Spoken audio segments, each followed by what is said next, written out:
quando você tem um pouco mais de clareza da diferença entre esse movimento egocêntrico, né, e das feridas da alma, você vai percebendo que existe uma forma de você se relacionar diferente com as suas dores, porque tanto o egocentrismo, né, as atitudes egocêntricas, quanto então vamos lá para o movimento narcisístico, quanto as nossas feridas existenciais que ferem esse nosso lugar de valor no mundo, os dois doem demais.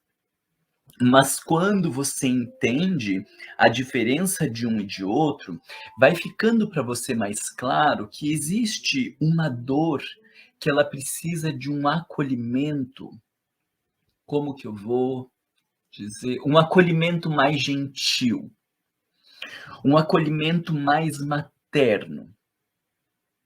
E existe, ó, agora me ocorreu aqui que eu acho que fica legal para você entender, um acolhimento mais materno.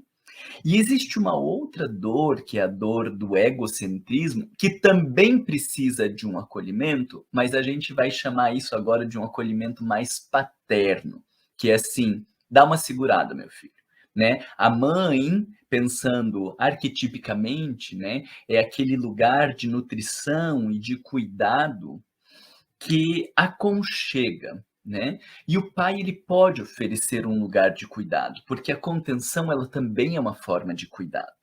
Porque nós precisamos muitas vezes dessas 2 abordagens, né.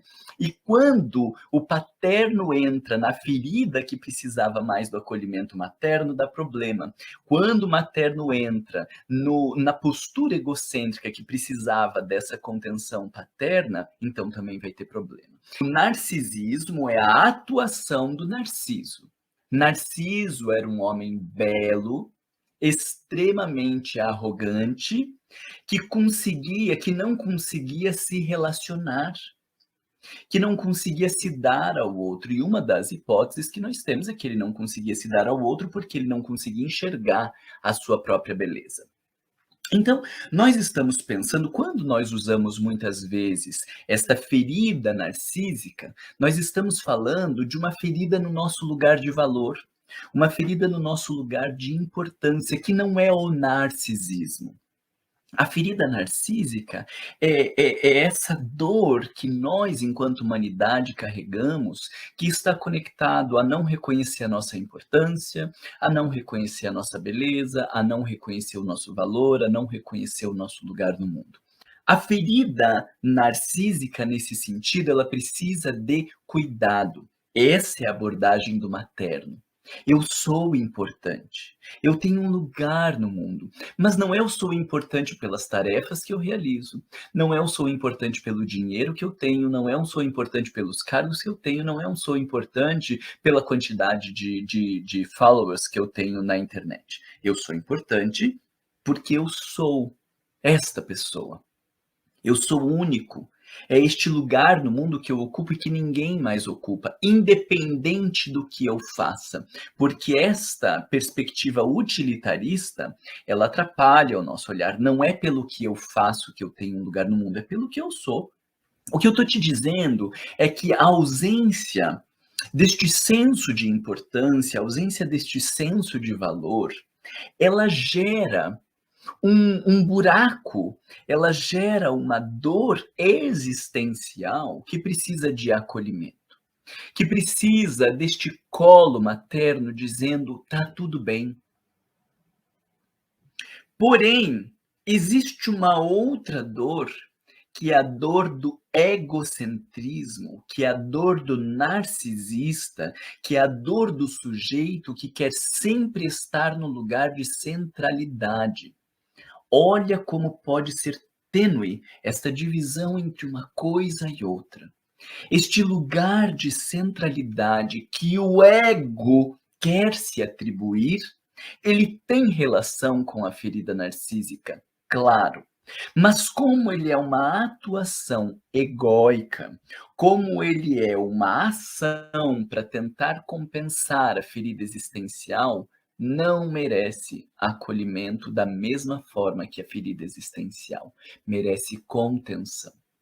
Mas o problema que eu quero te chamar a atenção é, quando nós estamos aqui neste campo do essencial,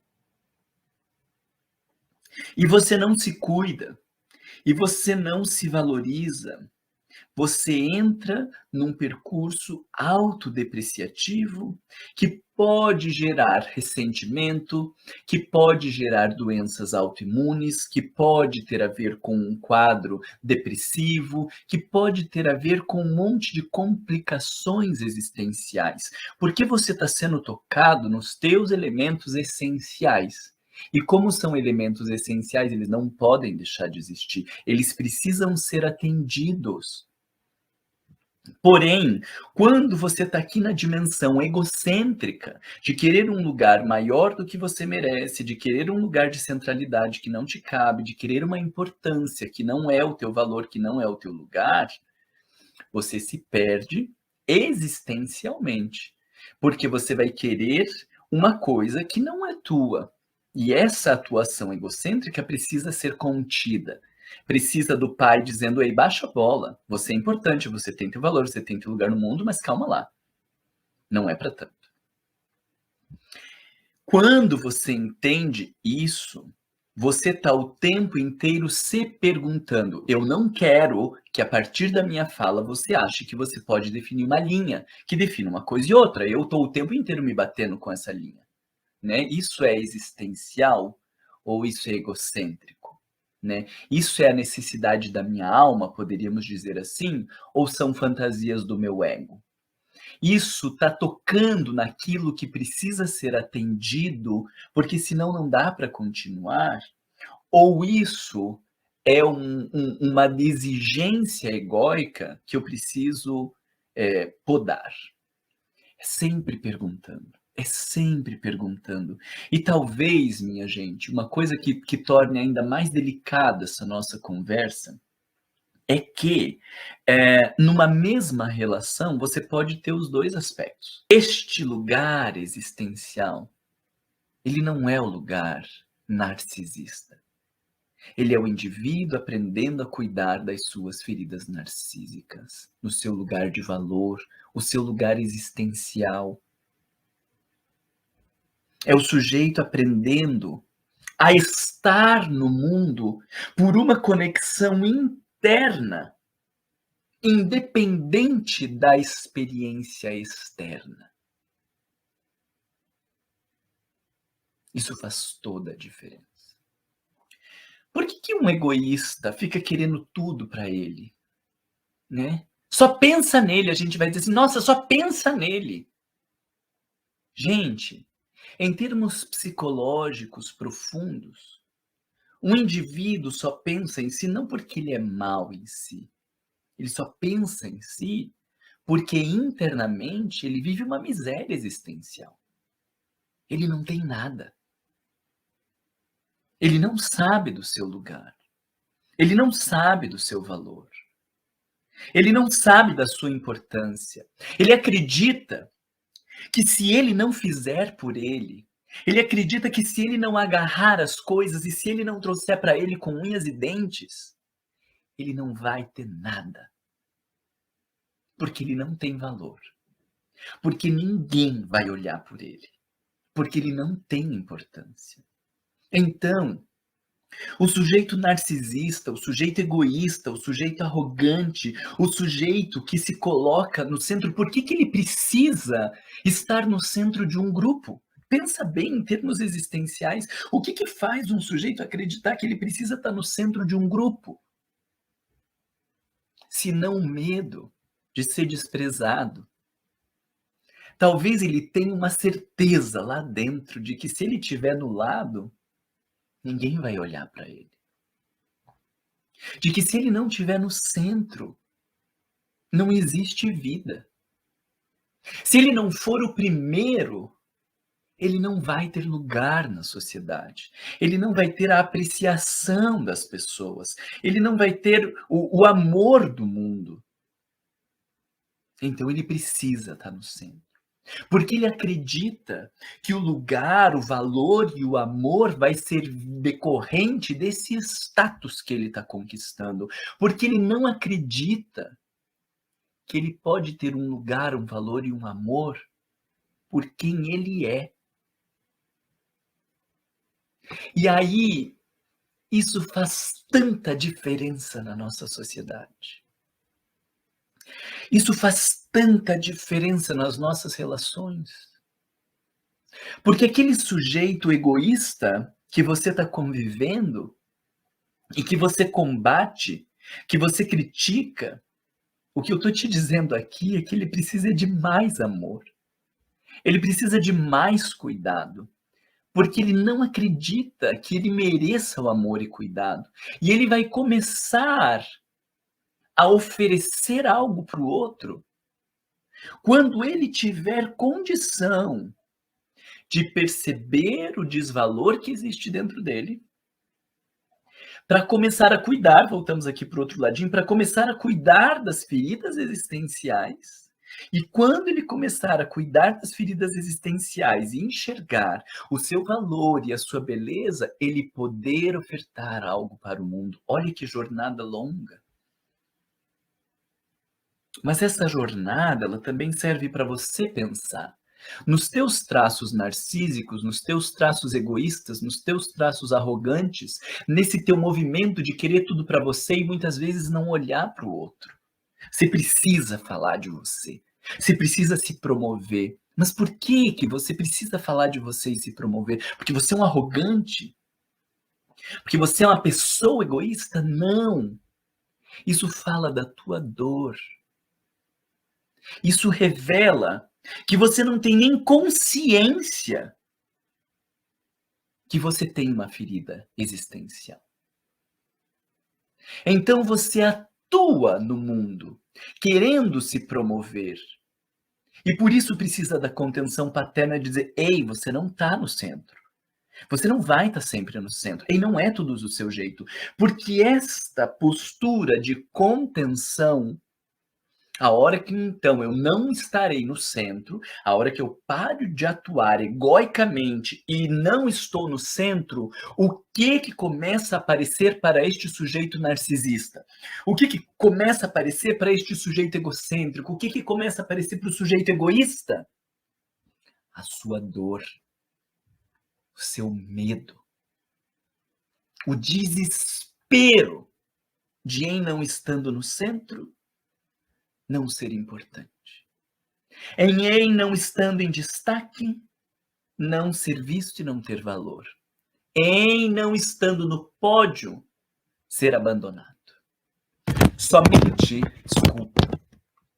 Somente quando o sujeito do egocentrismo começa a conter a sua atuação egocêntrica e para de atuar tanto no mundo, para de buscar tanto aplauso, para de correr tanto para o mundo, é que a ferida existencial começa a aparecer.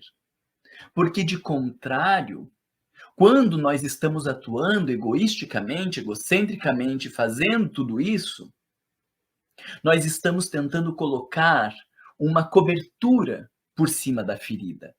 E aí não existe como tratar a ferida, enquanto nós estamos tentando cobrir. Olha as diferentes atuações, o paterno é este lugar do, ei, baixa um pouco a tua bola. Você tem um lugar no mundo, mas você não é o centro de tudo o tempo todo. Eu preciso, olhe você enquanto ser humano, você precisa fazer isso com você. Você precisa descobrir que você não precisa estar em todos os lugares de destaque, ser o mais importante, que as coisas têm que ser do seu jeito, né? De diferentes maneiras. Introvertidos e extrovertidos, sentimento, sensação, pensamento, intuição, são diferentes manifestações no mundo que exigem de você diferente percepção de como você atua e como você busca a tua centralidade, tá?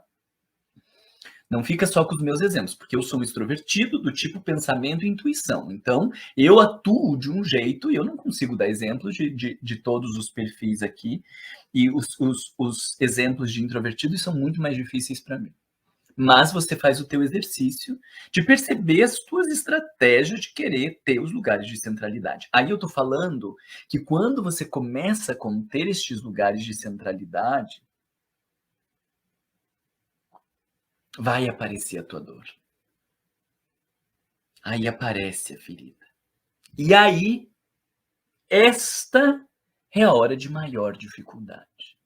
A hora que a ferida aparece. A hora que eu, que era o arrogante, o que fazia, o que acontecia, ou eu que sou egoísta, que faço as coisas só para mim, que penso só em mim, eu tenho que parar e olhar para minha dor. O sujeito só traz tudo para si porque ele acredita que se ele não trouxer, ele não vai ter um lugar. Ninguém vai lembrar dele. Ele não vai ser importante para ninguém. E isso muda toda a forma de nos relacionarmos com estas pessoas e de percebermos as nossas questões narcísicas, egoístas, egocêntricas, a nossa arrogância. Todos nós precisamos de um olhar amoroso, de um olhar cuidadoso, de reconhecimento do nosso lugar no mundo, da nossa existência, do nosso valor, da nossa beleza, não pelo que produzimos, não pelo que fazemos, não pelo que mostramos, não pelo status, não por nenhuma das conquistas externas, mas por ser quem nós somos, pela nossa história, pela nossa experiência, pelo nosso lugar, por ser quem nós somos. Isso já está embutido um valor. Sou eu sou o único, esse é o meu lugar. E quando nós conseguimos sentir esta experiência, quando nós conseguimos produzir este olhar dentro de nós não precisamos mais nos defender do mundo, nós não precisamos mais nos promover, nós não precisamos mais trazer tudo para a gente, nós não precisamos nos defender como se estivéssemos numa guerra de escassez, porque a alma já não está mais escassa. A única pessoa que pode oferecer o olhar atento para as verdadeiras necessidades que nós temos, somos nós mesmos. A única pessoa que sabe qual é o tamanho do meu buraco, qual é o tamanho da minha ferida, e ao mesmo tempo a única pessoa que sabe qual é o meu verdadeiro valor, sou eu mesmo. Por isso a gente está num mundo de tanta dor e de ferimento. Porque a grande maioria de nós está tentando ter esse olhar, esse cuidado lá de fora. Com poder, com status, com sexo, com compras, com 10 mil coisas lá de fora, e as nossas almas estão ressecadas, né? Corrompidas,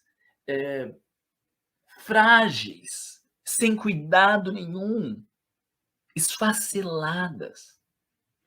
Elas não estão esfaceladas porque nós não temos a capacidade de oferecer esse olhar atento e cuidadoso. Não é por causa disso. Elas estão esfaceladas porque o tempo que eu deveria dedicar ao cuidado da minha alma, eu estou colocando no mundo lá fora. Eu estou investindo no meu Instagram, no meu Facebook, eu estou investindo nas roupas, eu estou investindo no corpo, eu estou investindo nas relações, eu estou dando para os outros para ver se os outros me dão, eu estou esperando que os outros me reconheçam. Como que uma alma não vai ficar raquítica e desnutrida se a energia que você tem está sendo oferecida para o mundo lá fora, na expectativa de que o mundo te dê e te alimente daquilo que o mundo não pode te dar? Então, nós estamos tão frágeis internamente, não porque não tenhamos a capacidade de nos nutrir.